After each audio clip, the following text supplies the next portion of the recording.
Research is deductible to you, period, full stop. Research is deductible to you. It is an ordinary and necessary business expense. It is common and accepted in your industry, and it is helpful and appropriate to your trade or business. The challenge, though, is to make sure it is effectively connected to your trade or business, because research is an area that people like to abuse, and so it's an area that tends to get a lot of questions from the IRS, right? So many of you know I do workshops like this all over the country. If I wanted to travel to Cape Cod for the summer to research potential workshop opportunities I could give in Truro or Falmouth, that feels like a little bit of a stretch, right? I've shared with you that we vacation there. I love Cape Cod. It's a happy spot, right? Feels like it's a personal vacation I'm trying to make deductible.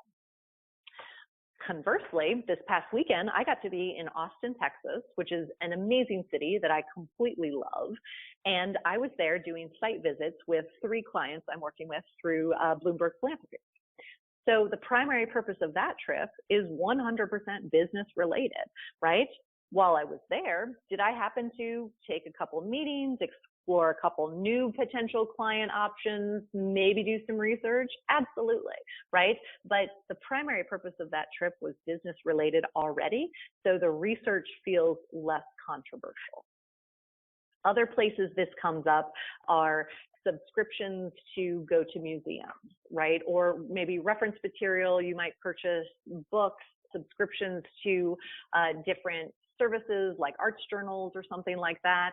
All of that probably falls within this idea of research. Maybe you're a photographer and you do some scouting trips. That's probably just fine. Maybe you are creating a body of work that's inspired by, the Battle of Gettysburg and you want to go experience it. Also probably fine. But you do want to be careful about documenting the business purpose of the research, because it's an easy area to abuse.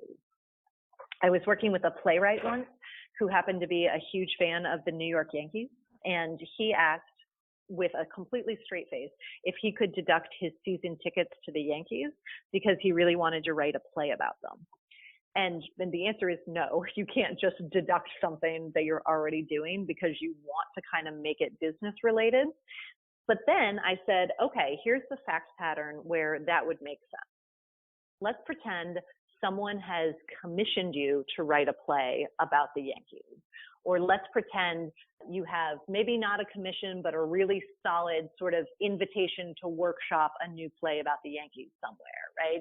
So there's some sort of solid lead that this is not just you dreaming about writing a play about the Yankees, but there's some sort of other human or organization that has kind of validated this idea. And let's say you choose 4 games to go to, which feels like a reasonable number, not the entire season, not the luxury box, right? Just kind of a reasonable amount of research. And in your tax files and your documentation for the year, you document all of that. And you show the research that you conducted at the game. Maybe you took photographs, maybe you interviewed some people and took notes, right? And then you show the eventual work it became, right? All of those steps can make it feel less like you just trying to deduct your Yankee tickets and more like, yeah, that's a legitimate, ordinary, and necessary business expense.